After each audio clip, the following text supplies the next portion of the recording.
What's up, everybody? This is our third attempt at the Saturday Artist Live Interview Podcast. We've been having some technical difficulties trying to get the cameras and all the live streams to work, but we should have it solved now. And for today's guest, we have Aaron Paul Smith.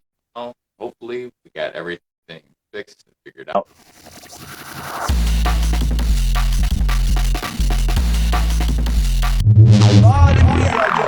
Yes, there we are. All right. It was just the microphone wasn't connected. How are you doing? I'm doing pretty good. As my dad always says, it's always a button. But I'm so happy to have you on here. Yeah, happy to be here. Happy to help. And just to let everybody know, so Art Chowder Magazine recently did, and I read it last night and this morning, a awesome article on Aaron. You can find it there. I believe it's the new issue 42. There's like a 7-page article with his art, and I'll put a link into it when I upload this to YouTube.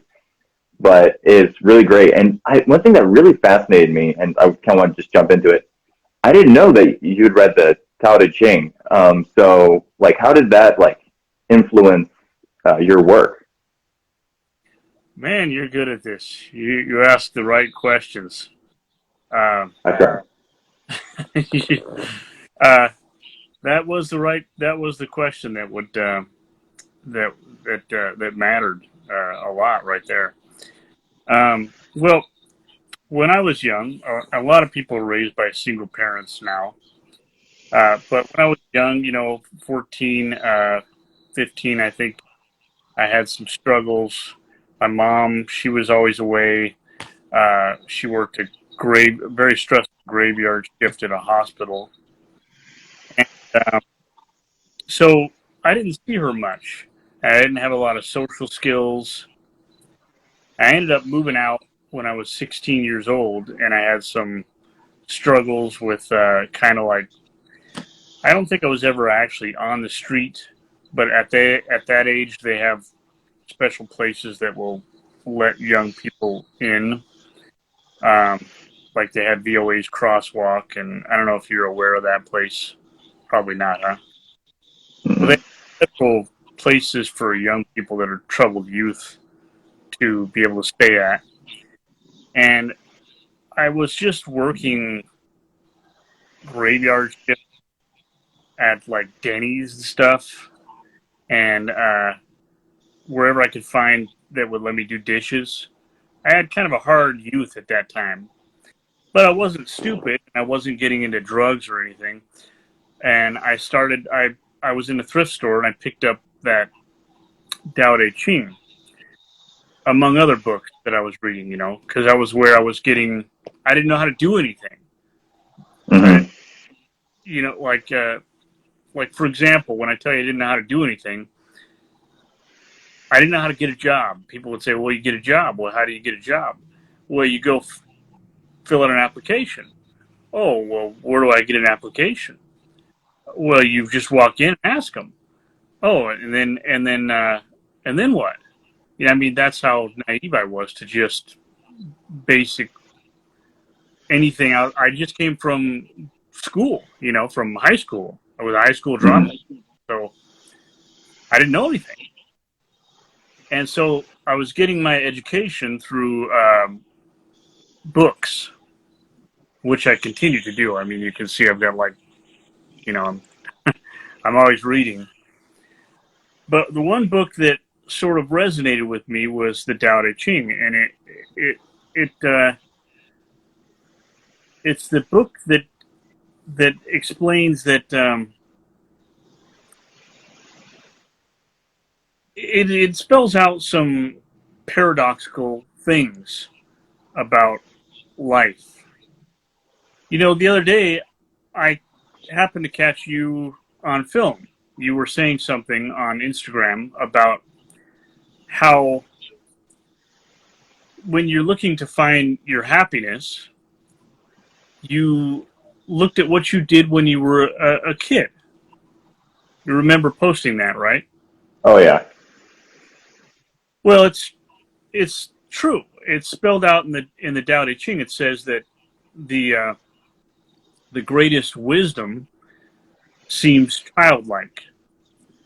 Well, I think a lot of people come to that conclusion that when they were happiest was when they could spin around, they would go out in the yard and flail their arms and do circles until they fell on the ground. Well, at some point, when we start to realize we're being watched by people, other people can see us, we get these reservations. We stop doing that kind of thing.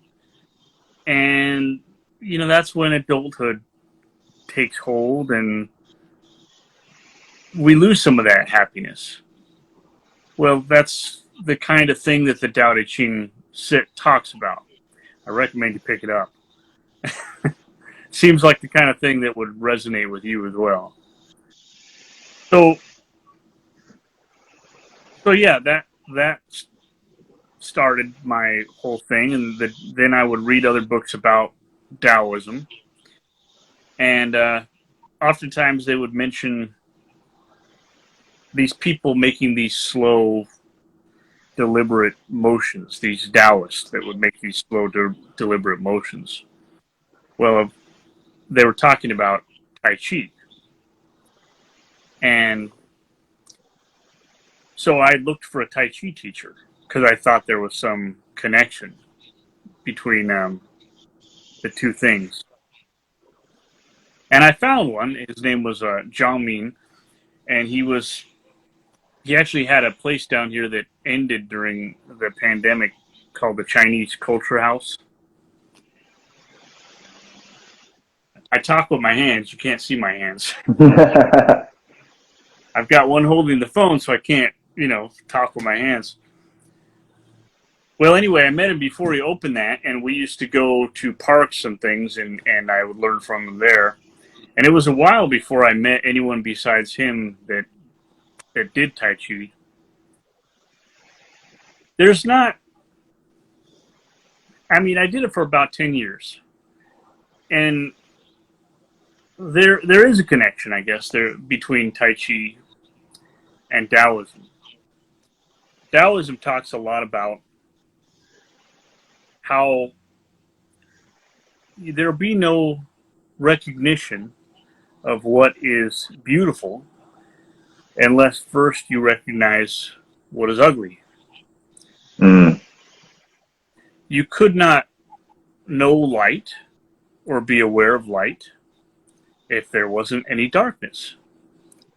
You couldn't know up if there was no down. You couldn't know heavy if you didn't know light. So all the things that we appreciate, we can only appreciate because we have already defined the things that we don't appreciate. Well, after 10 years of doing Tai Chi, I can say that the connection between the two are subtle, but they're there. Like how the great Tai Chi masters have understood that for every placement of the body that is a hand that is up and turned out, there will be a hand that is down and turned down. And it's a martial art. When I started taking it, I wasn't aware of it being a martial art, and my intention was just to find that Taoist connection. But as a martial art, it's interesting. But I stayed far longer than I had to, or than I needed to find that connection. I can do it in my yard or in my house. And the martial art meant very little to me. And I think there came a time when the teacher was teaching me it as a martial art too much. And after 10 years, I still wasn't into it. And he was telling me how to basically, how to hurt a man in a certain circumstance. And at that time, I was like, well, why? And he was looking at me like I was crazy, saying, what do you mean why? Like, this is what we're doing. And I don't think he understood that in that moment, me saying why, how he couldn't have understood that it was a profound why. It was like, the royal why. Mm-hmm. So I stopped losing my interest in Tai Chi as a martial art, and that's what he was teaching. So I had to, but I was interested in the things that I learned from it. One of those things was that, now, have you ever seen Tai Chi, how it's performed? I've seen bits of it. I looked into it a while back, but only very briefly because I was interested in Qigong and I knew that there was a kind of a connection with that. And so I just kind of looked into both of those. But I never too much. I know it's very slow, very deliberate, but I don't know too much about it. Yeah, it's very slow, very deliberate. You've seen Karate Kid? Yeah. The old Well, version, not the new one. you know the scene where the Karate Kid, he paints the fence. He paints Yeah, the yeah. house. Yeah. Yeah, you got it. Well, then what was his teacher's name? Was Mr. Miyagi. Mr. Miyagi. Mr. Miyagi says to him, he says, "Well, what am I doing? I'm painting your fence, and I'm painting your house, and I'm not learning anything." And Mr. Miyagi shows him. He's like, "Hey," and then he goes in there and he's like, "Oh," he's amazed that he learned something. Well, Tai Chi is the same exact way. There was for me, I did it was 46 different sections of Tai Chi that I was doing. So it's very slow, deliberate movements, and you do them every day for about 45 minutes to 4 hours, somewhere in between there. You do. And I had gotten to the point where I was doing sort of like next level stuff. I was going out in the winter and standing on ice and doing the whole balancing Tai Chi on ice. So you do it enough that your body recognizes, your muscle memory will remember what the forms you're doing are. And then you go in and you talk to the teacher, and then the teacher will tell you what the moves are. So then when you realize that you've just learned a martial application, you don't have to learn it. You've already practiced it, 1,000 times. So all you have to do is have it revealed to you. And then it's that same experience Karate Kid has every time. You're like, oh, I did learn something. Well, at nighttime, I would practice it in my head. Part of the practice was just closing your eyes and just picturing that form. And then imagining the application of it. Well, after I left Tai Chi, and part of the reason I stopped doing it, at least that intently, is because that form in my head was maddening. It never ended. And it drove me it was almost driving me crazy. And that experience wasn't new to me. When I was in my early 20s, there was a chess scene here in Spokane. You're probably too young to remember that. You're probably in your 20s now, but when I was about your age, there was a chess scene right downtown Spokane, and I would go down there and play chess with people, and then I would come home and study the Bobby Fischer's chess book. Bobby Fischer teaches chess, and I had 2 electronic chess boards set up in my house and would play chess. And the same thing would happen. I would think about it, close my eyes and think about it, and just be driven nuts by. So I guess that's how my brain works. Um, well, anyway, after Tai Chi, after stopping it, I thought about several different things I could do to try to fill that martial arts void. I wanted to keep practicing it, you know. And a few things went through my head. You know, I was thinking maybe upholstery. Maybe I'll do upholstery. You know, maybe I'll woodwork. Well, for various reasons, those things didn't work out because upholstery, well, that's just stupid.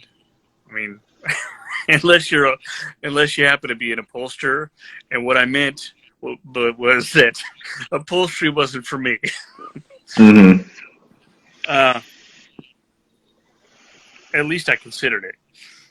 Woodworking, I don't have enough room for woodworking, but it would have been very practical.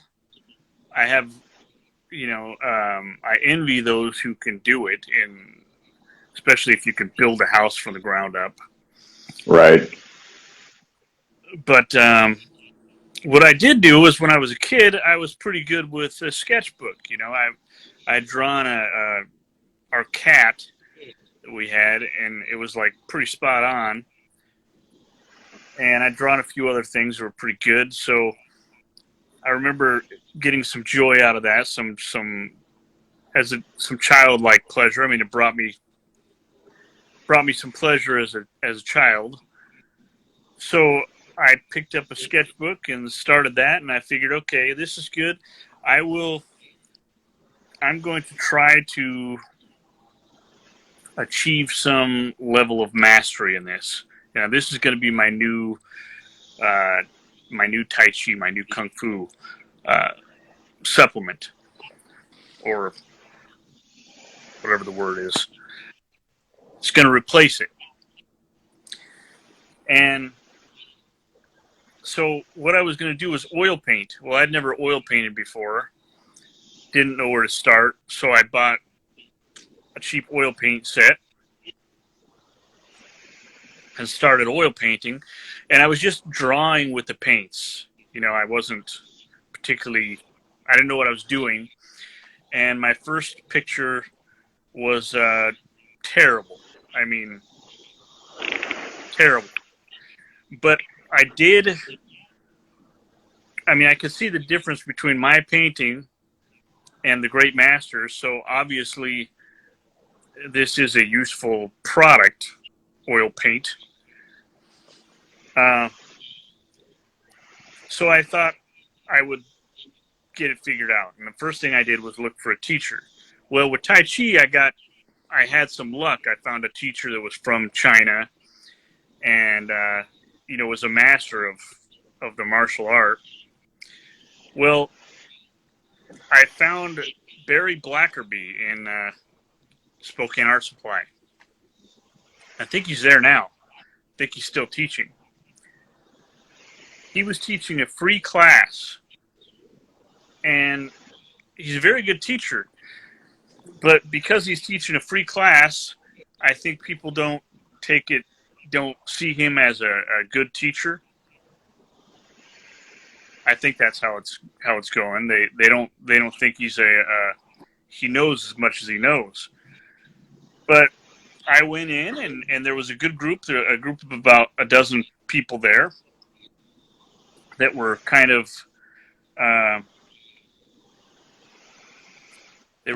people that were constant. It was a constant group. And I'd go in every Wednesday and ask him questions, and he knew all the answers to all my questions. I started teaching. It was an open class, so you could bring whatever you wanted to bring, and he started teaching me, and I think I stuck with Barry for 5 years, and then I'd go and work on the paintings at home. Then there were some other workshops that were there at Spokane Art Supply. Like I mentioned in the magazine, Joe Cronenberg, I went to a few of his classes. He charged for his classes. You know, he wasn't free to get in his. And he taught about animal painting. And it's fascinating to watch him paint. and I didn't think I was absorbing as much as I was when he was talking and painting. I was so thirsty to absorb everything that he was saying that I would be asking him to repeat things, and it turned out I was absorbing it. I got it very quickly.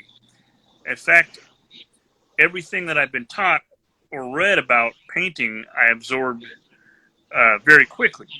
And I don't think that's because I'm a particularly good student. I think it's because I was just really interested in the subject matter. So I brought it home and I would try some of the things that he explained, and I'd gotten it to my own surprise. I picked up what he had put down. And then there was a guy there that charged like, I think $100 or something to teach an airbrush class, and I was kind of interested in that. And again, it was all very quick. The things he was teaching, he was trying to say everything in one class for a workshop, and I think I got that too. I came home, started practicing exactly what he had said to do, and did it. So I started out with strictly oil painting, but now I do, I do mixed media, mostly mixed media. What will happen is that I'll be usually in the sort of liminal state between being awake and being asleep as my eyes are closing. Instead of that Tai Chi that would drive me kind of crazy because it never ended, and that's why it drove me crazy. I will come up with the painting that I want to do, and then I'll have to consider how to do it. And it's not all just oil painting. Sometimes I need to do things that go a different way, that are done a different way than with oil. Like, for example, you can't do a mural with oil painting, so you have to come up with a way to do that. But I'll think it through, and the reason that it doesn't drive me crazy to do a painting or to think about painting and the reason it's like the same reason that Tai Chi and chess both kind of drove me crazy was that they never ended. It would just go on and on and on. There was no resolution. But with painting, even though some of them are painstakingly detailed and some of them take up to 2 years, they do come to a satisfying end. When they're done, they're done. The resolution has been reached. And so I can get that breather. Like my brain can relax for a minute. And then I'll start thinking of another one and another one. I like the challenge of learning a new skill. Do you like the challenge of learning a new skill? Always. Yeah. A lot of people do. And I'm afraid that one day I will not be challenged by painting anymore, and there'll be nothing more for me to think over. Well, like for example, I did a painting. It's not even a very popular painting. I've sold like two prints of it. And there's others that I've sold dozens of. But it's a painting of a. I'm looking at it now. I don't know if you can. If I tried to flip this, I might mess something up. You can try. I think it should be fine. Is that okay? Yeah, there was. Do you see that painting there? Yes. Can you zoom in just a little bit more? Oh, well, I have to actually walk up to it. It's not as. Oh, sorry. But see the wow. people. That's all you get. It's on my website, though. You can take a look at it there. It was like, so it's a painting of these people eating at a restaurant in front of an aquarium. And it took me maybe a year of thinking about it before I thought, well, how can I get the people placed in a restaurant sitting at a table in the correct perspective? And I was thinking about, perspective, what I know about perspective, and trying to do 1-point perspective, and it just wasn't working. And I can't explain why it wasn't working. It just wasn't. Sometimes the rules just don't apply, I guess, or rather, you can't apply the rules and just make everything go according to plan.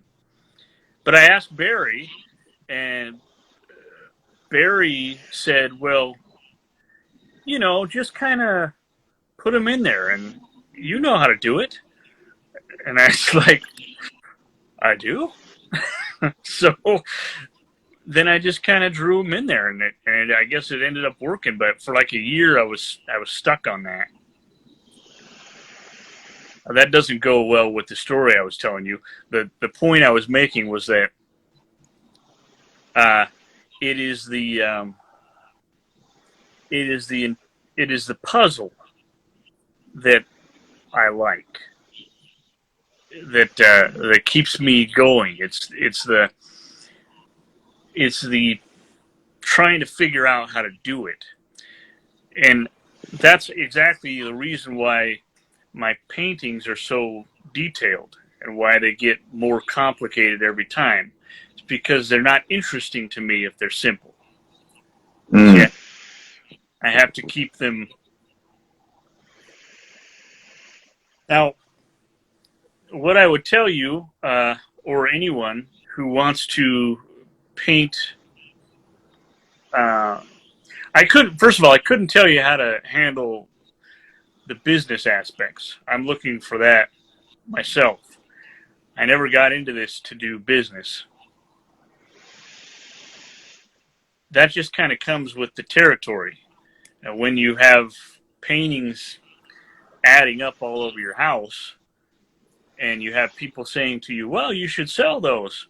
And it's like, well, yeah, I don't know what else I'm going to do with them. They're just, it's just piling up here. So, and I love to go down to Mad and bring them down to Mad because Morgan's so gracious about it. She's always so complimentary and flattering that I love to bring them down there. There's a few other places that have intimated that they'd be interested in having my work in there, but they don't follow up, and they're not that flattering. Mm-hmm. So it's like, show a little enthusiasm and I'll come down. Otherwise, I'm not really personally looking for fulfillment. I'm just kind of painting, do my thing. But what I can tell you, or anyone who wants to paint at my level or beyond, is the same thing that Tony Robbins would tell people, and that is to model somebody, to look at what works and model them. Well, that's what I did, was listen. And one thing that Joe Cronenberg said was that he had a stack of books that he brought into class that he had read, and they were stacked, was like 8 books tall. And he had said a comment about how most people that are interested in this study don't read books. And he didn't understand that. Why don't you read the books? Well, it's true. All the information is out there. So I took a photograph of his stack of books and went and read every one of them. Now, a lot of them were expensive, so I had to check them out from the library.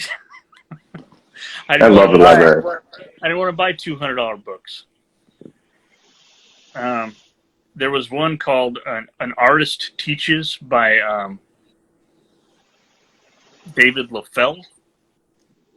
Is that LaFell? And that was pretty profound. He didn't talk about technique at all in that book. But he talked about all these Rembrandt paintings that he was in such admiration of. And he said things that made a lot of sense. Like, for example, if you're doing a portrait, he said, if you're doing hair, people will try to paint hairs. But when you're looking at a person's head, you don't see any individual hairs. So you just see sort of a soft, fluffy, whatever. Well, that's how you paint it. You just paint sort of a soft, you paint it like that, soft. You don't try to achieve any individual hairs. And that's the same with painting animal fur, too. You don't really try to paint the individual hairs. So little things like that helped me in my painting process. And I was under the impression in the beginning that I could paint anything. And maybe you can, but it's going to take time, because each individual thing that you want to paint has to be learned individually. That is right. One of the things they featured in the magazine, that's the magazine, was the stag on Sunset. Mm-hmm.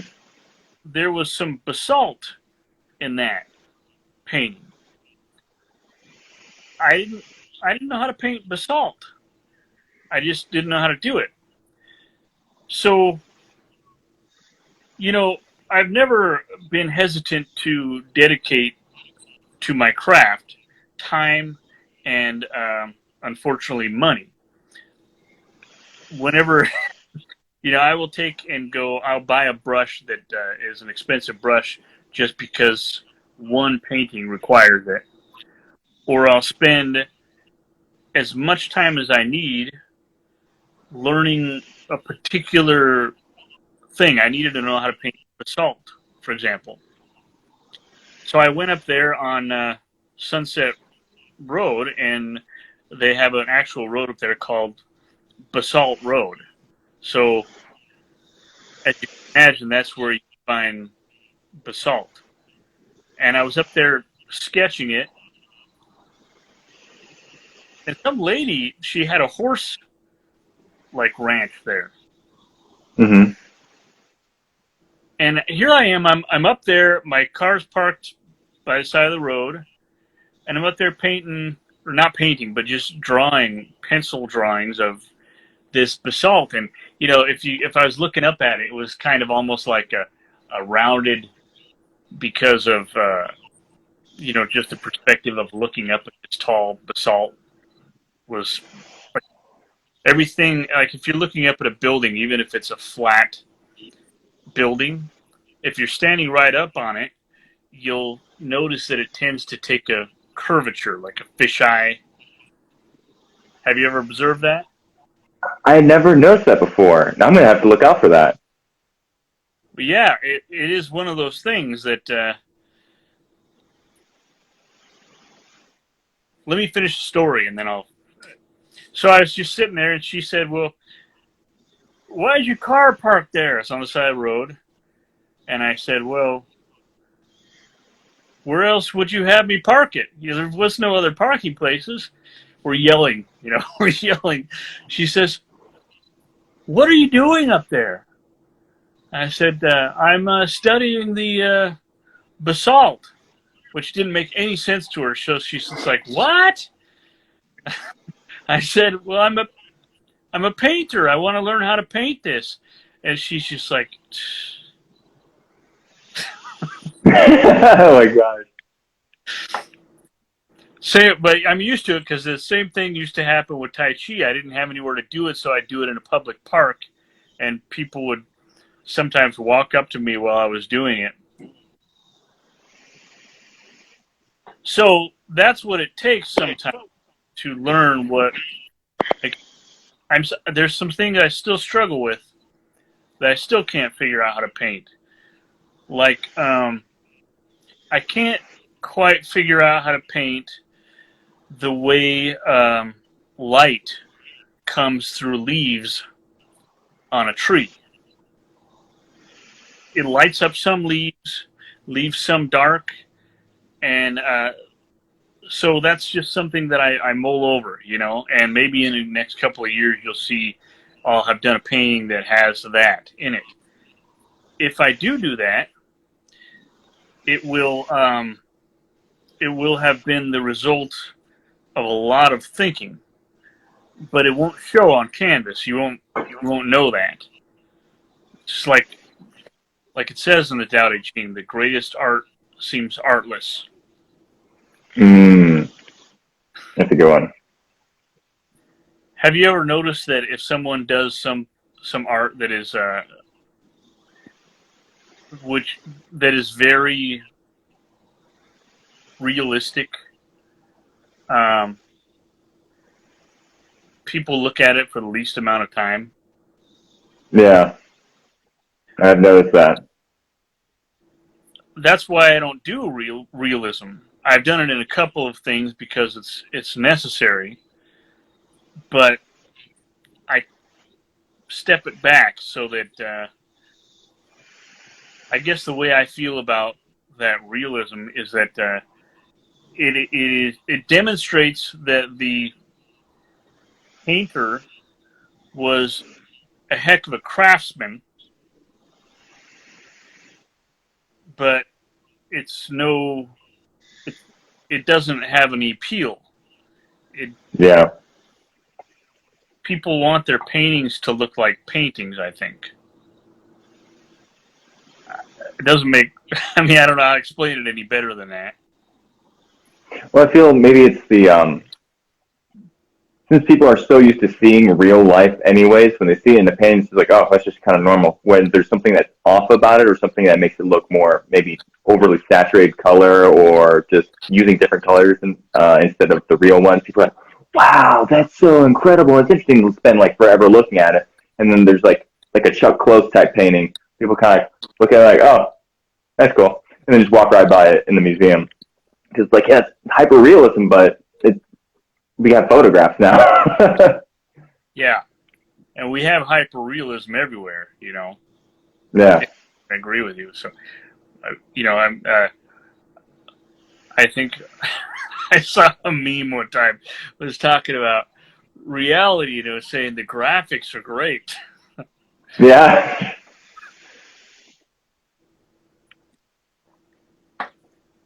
So if you want to paint, I don't remember what I was talking about earlier because I got sidetracked, but I wanted to get back to it. You were talking, if I recall, you were going on for books and resources, how you kind of learned. You're talking about the different books that you had gone through you took a picture of, what's his name? Sorry. My brain is also drawing a blank, but you're saying that you were going through the books, you're going to the library, you're looking at every resource you could to learn the different aspects of the craft because you wanted to challenge yourself with new things instead of just kind of doing the same thing, if I kind of get the gist of it. Well, we're getting closer. That does help. Anything that, for me personally, that I want to paint, I have to go out there and learn individually. Okay, so here's what I wanted to say. The thing about painting has made reality more interesting for me because now I have.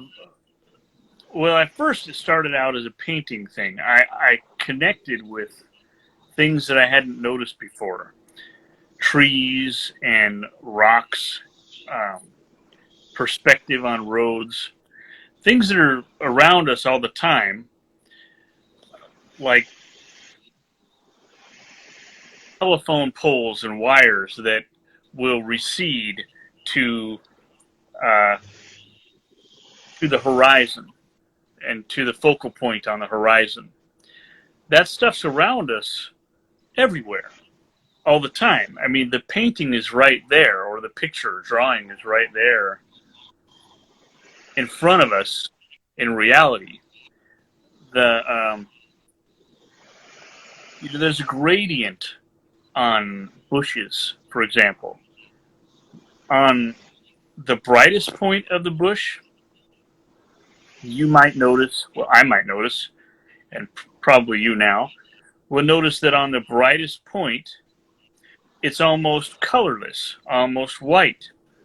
But as you go a little bit into the gradient, right in the center is when you'll see the most saturated, real color of that bush. And on the side, you'll see that it starts to take on some other color, maybe blue, maybe a green. Mm-hmm. So for me, trying to get things onto a painting have made reality more interesting. So one of the things about, I think for my own happiness, is just trying to get out of my head and find things to connect with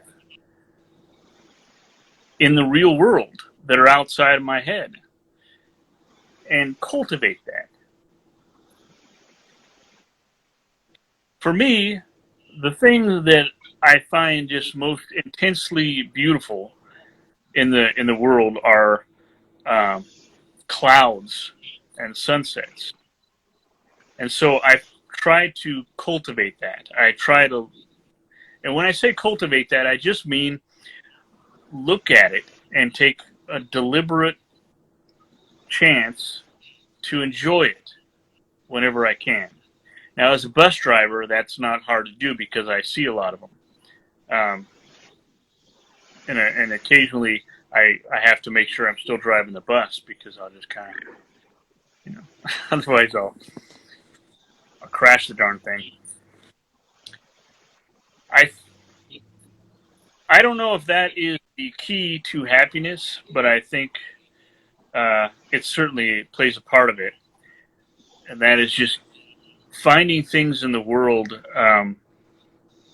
to connect with. I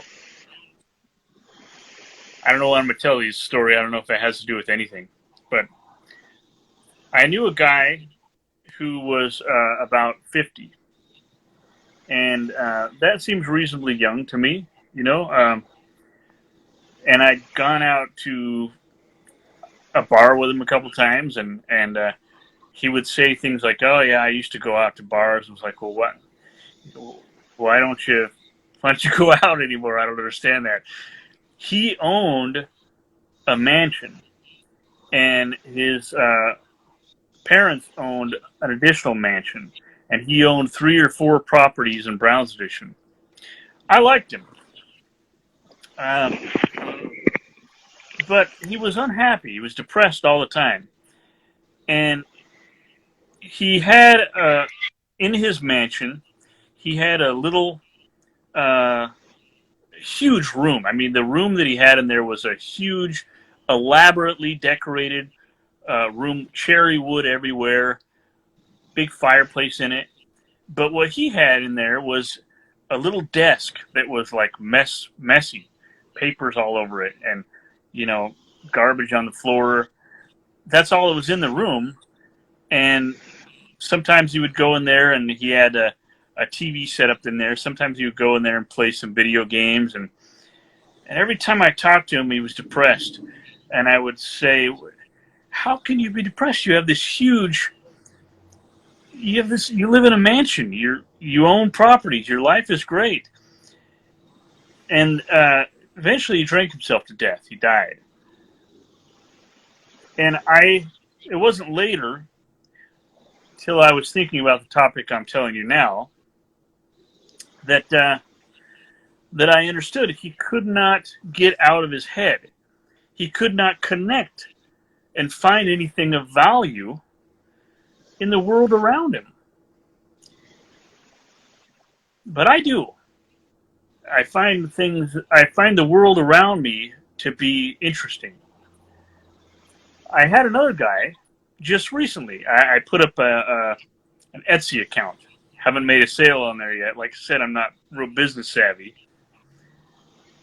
But I had a guy come on there, and I didn't realize this, but they can just have conversations with you on Etsy.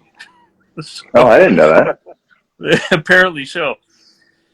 He was just ragging on Spokane. He was like, "Oh yeah, well, Spokane's a dumpy town, but you did a great job with your painting. You know, those cranes have been there for the last couple of years." And I responded, "Oh well, obviously you're not from here." And he said, "Well, I'm not from there. I've been from the East Coast and Florida, and Spokane's just the dumpiest town I've ever been in." And I was trying not to say, "Dude, like, if you read the description of the things that I do, the things that I paint, it's of Spokane. Like, I paint a lot of Spokane because I love the town, because I really find things to connect with in this town." So I didn't really appreciate his comments, but I mulled over them and I said, "Well, if you're ever in, not, I'm sure it's unlikely you would want a memento from this town, but if you should, you know where to find me." I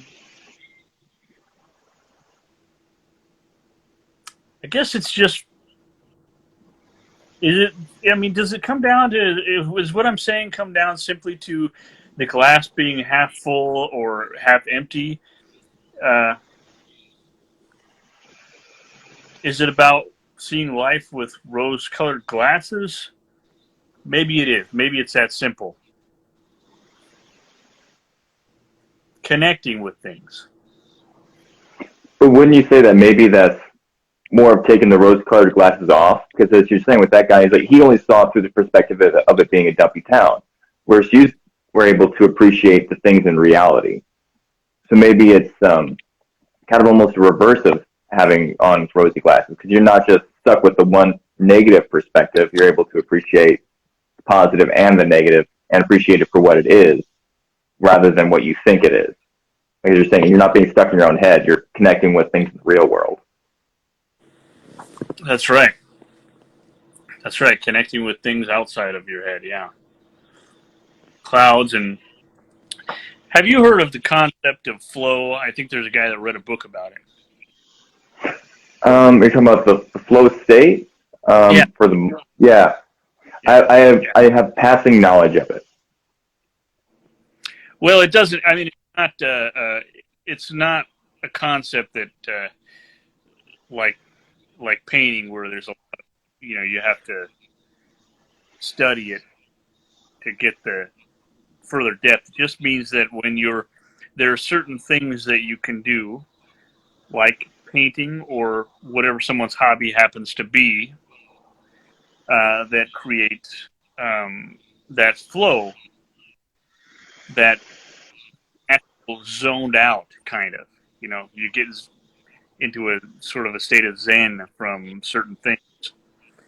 And of course, for you and for that's painting's going to be among those things. I think my painting is suffering a little bit because I'm finding that I can find that flow now, that natural zen, in things as simple as doing dishes. Like I'll be suds, be dinking around and something. It's just, or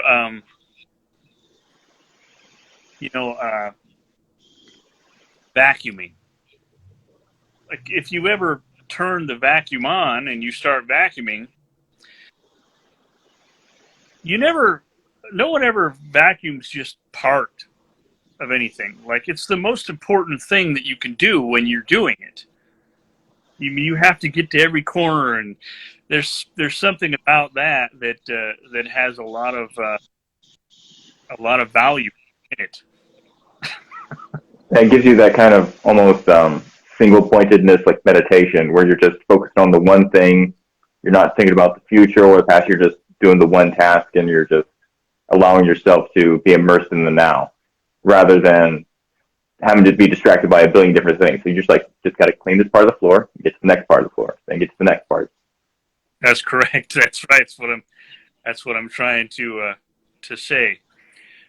And for me, I can't speak for everyone, but for me, the more of that flow, the more of that Zen, the more of that value that you can find in things outside of your own head, and for me, the happier I am. If I find value in, I don't know, maybe this cup, it's got you can see little light points on it. You can see where it's darker and lighter. I don't have to paint it every time to appreciate it. On the other hand, some of the paintings I do are just my way of saying, I was there. I saw this.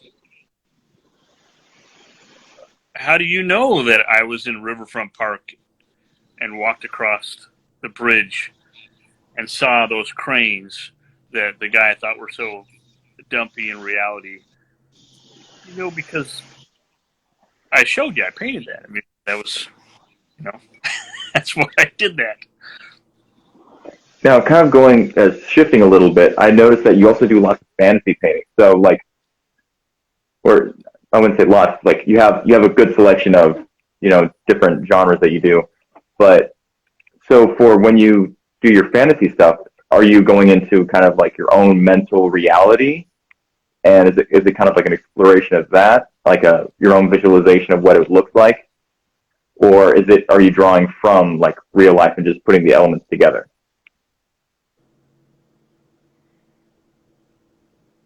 Well, yeah. The landscapes, for example, I don't have to think about landscapes. They're everywhere. I struggled with that at first. I was thinking, well, how do I find an appropriate landscape? Well, you find an appropriate landscape by taking a walk. And then looking at things. So now I've started combining my reality with the fantasy of it. Like a good example, I sold this painting, so I don't have it to show you in reality, but the heart of the actual physical painting. But there is a digital version of it, and that is the white stag that I did a painting called White Stag. And if it's held right up against the painting called Stag on Sunset, which is that deer one with the basalt that I was telling you about. If you held the two side by side, you'd see that they were the exact same composition. They're the exact same painting, but one is a reality and the other is I took the road and I just turned it into a river, and I took the trees and obscured them in sort of a Van Gogh style, and I took the hill, that's the actual hill in Spokane, and I turned it into a like a cold mountain. And I took the deer and made it sort of have a halo and a glow to it. And the ground that was just dried grass became illuminated mushrooms, sort of a fancy thing. So does that explain that? Yes, it's kind of like a combination of elements of real life and your own, how you want to see it. or how I do see it. Okay. I think. So, oh, keep going. Yeah, yeah. Okay, you want me to talk? Want me to just keep talking? Well, that's easy to do. I'm a talker. Uh, I think that I do see the world with at least Spokane with the rose-colored glasses. Like, now this is where I live, and I don't think it's dumpy. There was a painting that I did that's called Out to Sea. And it's one of my favorites, maybe just because I know the meaning behind it. But I've taken it to some shows, and I don't have a lot of prints, and the one print that I have is kind of oblong shaped, so it's not a real popular painting. But it's just coming down Ash Street, where Ash Street and converges with Maple. Yeah, Maple. And they split off. And there's a sort of a grassy area up there that I went up and I put a chair there and just sat there and sketched the thing, and then brought the canvas. I brought like a 4-foot tall canvas with me and sketched it out on the canvas. Took some pictures, because when I was driving to work one day, I had to go to my miserable job that I didn't like about 7 years ago, maybe 6 years ago. No, 7. I was driving to my job, and I was imagining that the coast was right around the corner. And just in that moment, I could just see it. I could just see the coast, and I could just smell it. I could hear seagulls, distant seagulls, and smell salt and dead fish or whatever. that stuff is actually, I actually like those smells because I can associate them with the coast. And so I wanted to paint it. So it was one of those paintings that got in my head. It was like, how do I want to paint this? I want to paint this, the coast right over the corner, so I can tell people that that's what I was thinking. And again, it was, going to bed at night and in a liminal state, thinking about how do I do that, until it dawned on me how I do it, which is what happens every time. And it's an aha moment. And I just love it. When I hit that moment, that's when the painting goes. That's when the painting gets started. That's so much I want to digress on. So I did that, and I have the painting shows sort of the it doesn't show the ocean at all, because of course you can't see the ocean there, but it shows the clouds coming in, like they were the rolling clouds coming in off of the back of the ocean, and they've got the dark looking turquoise kind of that you would see, where there's almost like a little bit of green that comes into the color. And then I've got a couple of seagulls flying up in the sky, and I have a car in there that, like, I didn't go too far with this. I didn't put actual surfboards on the car, but I see them. I see them there. They're not in the painting, but I see them when I look at it. Like the mural on Garland. Now, that's from one of the artists that has always inspired me, Gilbert Williams. Have you ever seen any of his work? I might have. I'm not too good with names, but I'll definitely have to check him out. Well, you've seen that mural on Garland, haven't you? Yes. Well, that's a Gilbert Williams painting called the Moon Temple. And, some people, when I was telling them I was going to do this, they would say, well, why don't you do your own work? Why don't you do your own original painting? Well, it's not necessary. That his painting was, if you as an artist can't appreciate the work of other painters, then you've lost something about. I mean, I don't have to.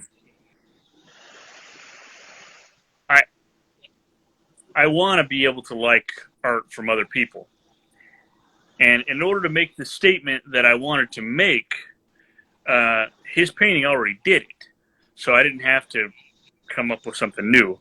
But what I had to do was think of how am I going to paint that thing? If I want to paint that, how am I going to do it? And it wasn't easy. Like, it took me, I mean, I hate to admit this, but it took a couple of years before I was ready to paint that thing.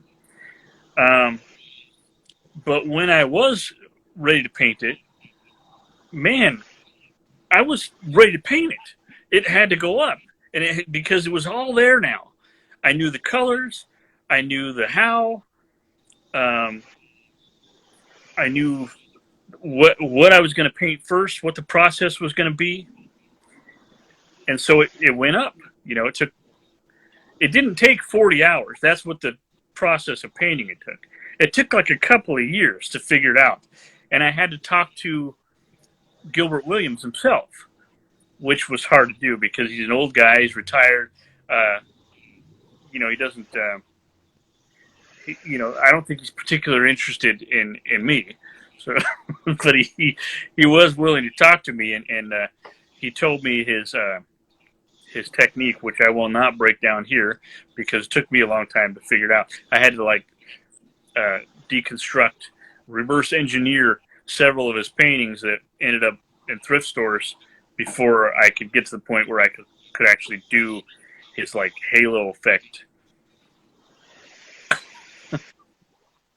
So would you say that the ability to visualize that, as you've been saying, like you take a lot of time to think about it first, and I've noticed that a great amount of amazing artists, they do almost everything in their head first, and then they go and do it. Like even composers, like Mozart, he was famous for just knowing everything in his head, and then is just writing down what he already could hear.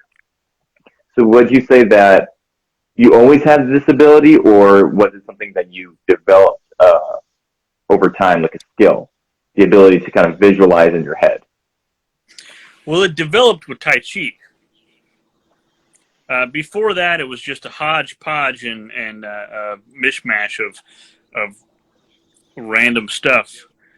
But it developed with Tai Chi. Because Tai Chi, of course, has a lot of meditation in it. So I've combined those now. Now, when I'm thinking of a painting, I'm essentially doing the practice that I learned from Tai Chi, of closing my eyes and visualize it and thinking about it. I'm often surprised, both negatively and positively, with the results. But I will say this, that if you do it all in your head, well, for me, I've done plenty of paintings all in my head, and then thought I was going to put them right down on canvas, and then had the painting come out terribly. I've gone, what? So following the structure of a painting is very important. I would tell anybody who's trying to learn how to paint, don't try to reinvent the wheel. The way to the final product has already been figured out by many people for many generations. And all you got to do is go read it or get a teacher to teach it. But don't think that you are, nobody should think that they are they're going to invent something new. There's new materials you might be able to employ. But if you try to invent something new, you're just going backwards. You're leaving it all up to you when you don't have to. Every book that you've ever read in your life probably took somebody 10 years before they wrote it. And they might even be a little bit disappointed that you can read it in a couple of days or 2 or 3 days. But that's it. You can soak up all that information, very quickly, which I find to be cool. The other thing I do is the grid system. Like that's helped me capture. It's helped me understand things like painting negative space and capturing details. I sort of just as a hobby grid out an image and then just draw it just for something to do. And that really helped me. So what would you say are like 3 top practices that beginning artists should either put into daily practice or weekly practice? Beginning artists? Yeah.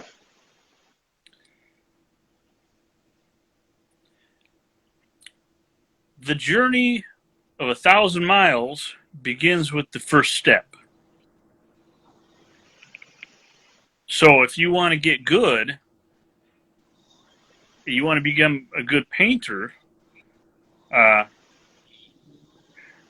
you don't get hung up on things like your ability or your lack of experience.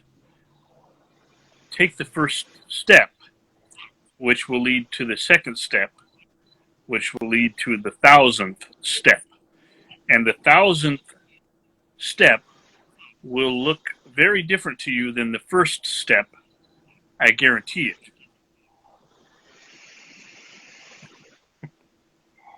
So we're going to be wrapping it up real quick. But where can people find you online? What's your website, and where can people purchase your stuff? ArtistAaronSmith.com, and many of the paintings that I have on there are available for purchase through PayPal. And I'm trying to have a more affordable option on Etsy for like $25 prints, the kind I would show or sell at a marketplace show. And that's Artist Aaron Smith, or at Artist Aaron Smith. Otherwise, you could sign up for my newsletter, and then you'll know whatever whatever events I attend, which I've got to rebuild because somebody stole my canopy off my truck and they stole everything out of it, and I was going to an art show. But I'll be prepared by next year and get back into it. Anyway, thanks for asking, man. I hope some people do go check it out. Oh, definitely. I'll be putting all the links to everything in the comments on my YouTube channel, and I'll try to figure out how to do it through Instagram. Instagram is very unclick off friendly. Like, it's hard to put links into things that people can actually click and go to. But I'll try to find some ways on there. But most of the stuff I'll be having on YouTube. Well, good. I'm happy to have supported your channel. I like you, and so I want to help, and I appreciate you choosing and desiring to interview me. Oh, definitely. This has been fascinating. One of my favorite guests so far, I would say. Really fascinating how it really seems kind of like painting, instead of it like being like just one like single pursuit all your life. It was more like something you came back to, but combined with the elements that you'd already learned earlier in life. And I just love that kind of, that alchemy of all these things coming together to create your beautiful art. That's well said. Yeah. Thank you. Thank you. And we'll log off now, and I will catch you. You coming to Mad anytime soon? Well, I don't have any immediate plans, but I'm sure I'll end up there. Yeah, I'll see you again. Okay. See you later. Yeah, it's good talking to you.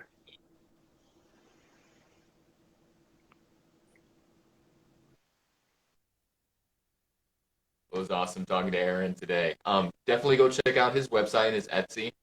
He's got some amazing art, and he's got a huge mural here in Spokane. If you're in local Spokane, go check it out. It says off Garland. I'll see if I can find a specific address for it, put it in the comments. But definitely go check out his stuff. One of my favorite artists, and always a pleasure to talk to. I'll see y'all next week for the next Saturday Artist Live interview podcast.